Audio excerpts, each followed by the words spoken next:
Tanda iman itu ada 4. Pertama, yaitu dia bertakwa kepada Allah Subhanahu wa Ta'ala. Lah, tentang takwa ini ada perbedaan pengertian.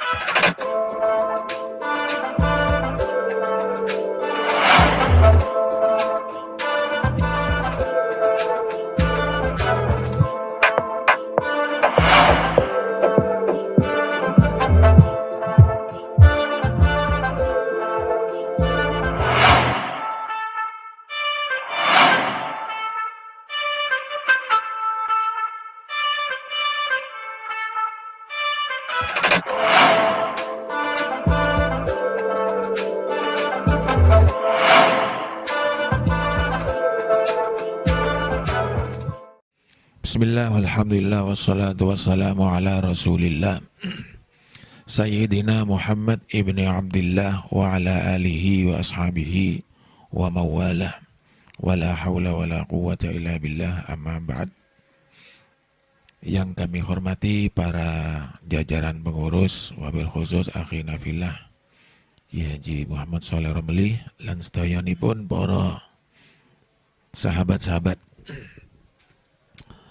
Sebelum bacaan kitab kita mulai, kita niati saja baca kitab ini musyawarah kelas saja ya, biar tidak beban kepada saya.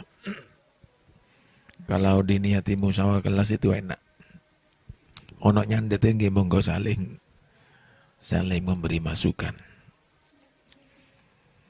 Wal maqalatu sajidata asyarata, utawi iki iku dawuh kang nomor 16.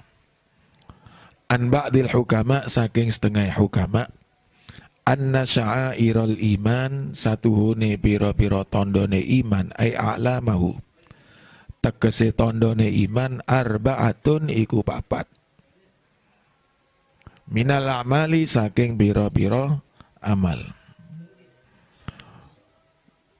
At-taqwa, suwiji iku wedi ing Allah. Wa utai takwa fit taati, ing dalam taat iku yuradu den garepaken bihi kelawan takwa al ikhlasu, apa keikhlasan. Wa fil maksiati, lan ing dalam maksiat iku yuradu den garepaken bihi kelawan takwa at-tarku, apa ninggal maksiat, wal hadaru, tegese wedi ing maksiat. Wakila lan jarine kil huwa utai takwa muhafadzatu adabi syariati, iku njaga pira-pira tata kramane syariat. Wakila lan jarine kil wa utai takwa al-iktida, iku manut bin Nabi sallallahu alaihi wasallam kelawan Kanjeng Nabi Muhammad sallallahu alaihi wasallam, manut kaulan ing dalem, utawa kaulan apane pengucape, wa fi'lan lan kelakuane. Ini saya takut menerangkan ini ya. Anggaplah ini musyawarah kelas saja. Karena saya sendiri pribadi rasanya ndak elok mengajak sampean takwa ini ya. Tanda orang takwa itu ada 4. Mudah-mudahan kita masuk di dalamnya. Tanda iman, saya keliru. Tanda iman itu ada 4. Pertama, yaitu dia bertakwa kepada Allah Subhanahu wa Ta'ala. Lah, tentang takwa ini ada perbedaan pengertian. Kalau takwa dari sisi ketaatan, yuradu bihil ikhlas, yaitu keikhlasan dalam bertakwa, keikhlasan di dalam melakukan ketaatan, itulah takwa. Lu lek pun ngomong ikhlas niki wangel wis ya. Wangel nemen wis. Katakanlah kita sholat 5 waktu. Sholat itu pekerjaan takwa. Lah, yang dimaksud takwa dalam sholat itu apa? Yuradu bihil ikhlas, keikhlasannya. Jadi kalau sekedar kita melakukan sholat 5 waktu, lalu kita bercerai dengan keikhlasan, ya saking boten duwe hutang ngoten mawon ya. Untuk melepaskan hutang kita pada kewajiban. Namun yang menjadi tujuan ketaatan yang berupa sholat, di mana dia termasuk kategori takwa, itu masuknya itu kepada keikhlasan. Oleh karena itu dalam ta'limul muta'allim itu kita sama-sama ingat kam min amalin yatasawwaru bi surati amalil akhirah sumayasiru min amalid dunya bisuin niat. Banyak pekerjaan akhirat garis miring perbuatan takwa, tapi dia tidak mendapatkan apa-apa, tidak mendapatkan pahala, tidak mendapatkan ridho Allah, ya karena bisuin niat, karena niatnya tidak baik. Kalimat niat tidak baik ini artinya dia terlepas daripada keikhlasan. Tapi sebaliknya, wa kam min amalin yatasawwaru bi surati amalid dunya, seperti kita di BMT ini, zahirnya kita ini bekerja. Secara zahir kita ini bekerja. Ada produk mudharabah, itu sebuah bisnis. Ada produk murabahah, itu bisnis. Ada produk rahan, itu bisnis. Tapi lah, sebaliknya tadi, wa kam min amalin yatasawwaru bi surati amalid dunya sumayasiru min amalil akhirah bi husnin niyyah. Itu di ta'lim. Zahirnya pekerjaan dunia, tapi kita niatkan semata-mata untuk akhirat. Zahirnya kita bermurabahah, tapi semata-mata kita niatkan untuk membantu orang lain atas kebutuhan-kebutuhannya. Jadi BMT kita ini kan tujuannya untuk membantu orang lain. Zahirnya bisnis tapi niatnya membantu orang lain. Maka disitulah ada nilai keikhlasan. Kenapa? Ada bihusnin niat. Niat yang kita tata gitu. Oleh karenanya suatu saat ada sahabat Kanjeng Nabi Muhammad SAW lagi jagongan begini bersama sahabat Abu Bakar dan lain sebagainya. Lalu sahabat Abu Bakar itu melihat orang hitam kekar mapan tinggi besar, kuat orangnya. Kata sahabat Abu Bakar, orang itu kok menjadi pasukan perang hebat. Dia menjadi pasukan jihad hebat dia. Kanjeng Nabi balik celetuk kepada sahabat. Apa riko? Uang lek kepingin jihad dudu dek kono tok. Orang bekerja lah ini. Li ajli auladihi sighar, krana kanggo golek ingone anak-anak sing cilik. Fawa jihadun. Jihad. Jadi jihad itu duduk polahe nyekel pedang merangi wong kafir. Kalau nak kepingin mang wong sing gagamang dadi pasukan perang. Bapak masih gak dadi pasukan perang. Ono jihad yang lain, dia semangat bekerja untuk anak-anak dan istrinya. Itulah jihad. Malah pahala kita bekerja itu asalkan niatnya betul-betul ditoto, pahalanya besar. Di antara seperti yang ada di Qurratul Uyun. Di sana mengatakan man talabat dunya halalan istighfafan li nafsihi wa li iyalihi jaa yaumal qiyamah wajhuhu kal qamari lailatal badri. Itu pahalanya pekerjaan. Pahalanya kita bekerja.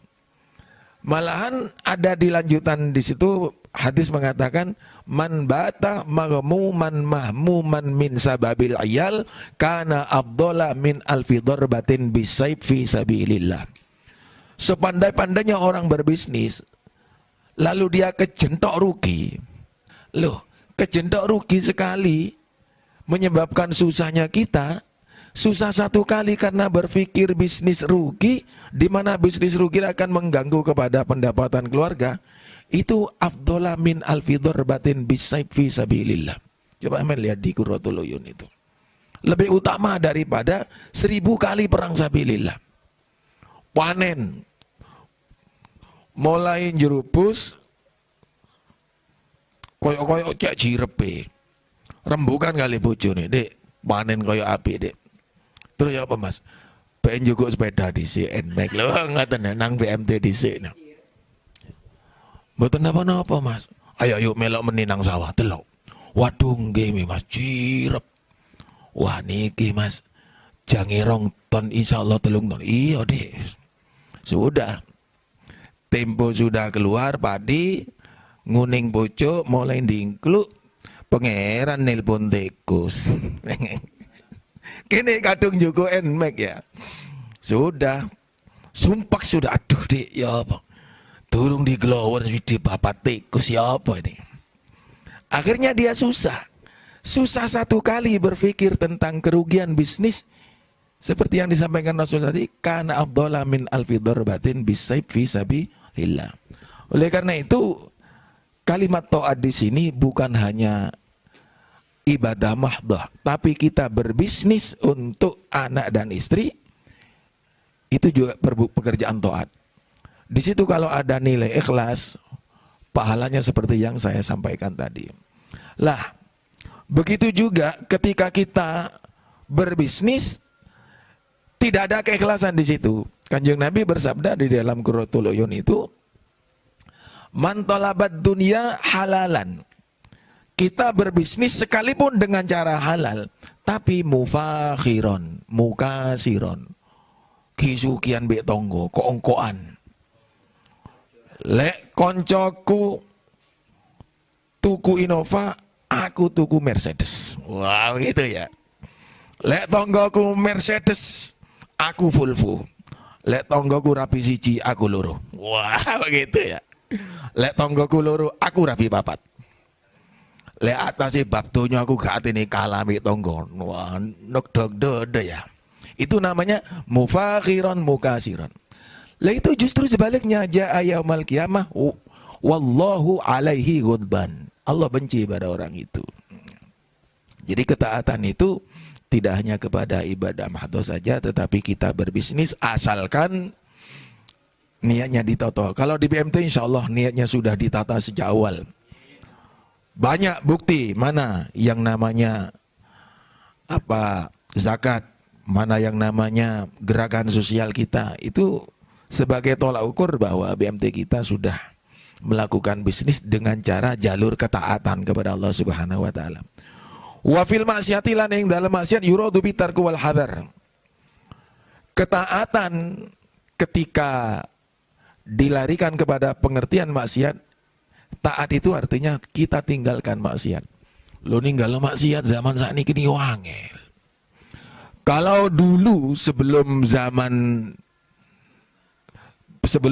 HP ini, kalau mau maksiat itu, kalau saya orang Raci masih harus mancal sepeda ke Banyu Biru, baru bisa melihat orang perempuan tidak pakai sewek. Ya. Kalau dulu ketika kecil saya SD SMP kepengin nonton film India Bulbul, harus mancal sepeda dari Raci ke Biskup Kumala. Kalau sekarang maksiat itu sudah tabu di sini. Mau lihat apa kita? Mau lihat apa kita di HP ini? Seberang galer. Waduh, beda kadal, beda olar. Pun dia ono kadal sewan, mboten enten. Wadang sampai ngisungi mencicil begini. Yang kita pikirkan anak-anak kita. Anak-anak kita berapa jam bertiktok, berapa menit membuka bukunya. Ini tantangan berat bagi kita. Termasuk kita sendiri. Kalau kita nyekel begini-begini, wong du jam betah. Coba baca Quran, setengah jam bibir aja boro kapil. Setengah jam lu lambe koyo abu kabeh. Lah introspeksi kita ya, introspeksi. Apalagi ikut grup, wah ilo-iloan be grup wes. Satu kali tik, ini kan ghibah namimah. Ghibah namimah, adu domba macam-macam lewat satu ngetik ini. Pas kita klik tersebar ke grup semua. Berapa orang yang kita ajak adu domba di sini? Ya kemaksiatan sudah tidak di jalan sekarang. Cukup di kesak kita HP ini. Lah, ketaatan yang diartikan kepada maksiat itu adalah at-tarku wal hadar. Meninggalkan dan takut untuk melakukan kemaksiatan. Tapi wong maksiat jero HP ini kipok-kapok lombok ya. Klik janda cantik, keluar janda tadi. Sampai begini-begini ya. Ya. Eling jare Sulam Taufik ndelok gambar porno iku haram. Iya, tutup. Meni kapok Lombok, jenenge kapok Lombok pedes imbu male, pedes imbu male. Lah ini mari kita introspeksi sama-sama, terutama anak-anak kita. Wakila Akil mengatakan pengertian takwa itu adalah muhafadzatu adabi syariah. Ini yang lebih wangel lagi zaman sekarang. Ya. Di ta'limu ta'lim itu kita sama-sama ingat ma wasolah man wasolah illa bil hurmah wa ma sakotoh man sakotoh illa bitarkil hurmah. Al hurmah afdalu min alfi karomah. Wangel zaman sekarang. Oleh karena itu setiap saya pribadi di KL di pondok ke daerah-daerah, saya sebelum menyampaikan motivasi, pasti saya ajak para santri itu membaca definisi as-santri. Karena dengan membaca definisi as-santri itu, harapan kita, adab yang telah ditanamkan ratusan tahun oleh masyayikh tetap bersemayam di hati para santri. Jadi definisi as-santri itu sebenarnya kalimat simpel, tapi fungsi besar di dalamnya ada nilai-nilai adab. Adab itu kalau sekedar merunduk di depan orang tua, itu sudah umum. Justru adab yang ada di lingkungan keluarga kita, ini sulit yang kita lakukan. Coba kita adab kita makan gimana? Apakah kita sudah selesai melakukan adabnya makan saja kita ini belum?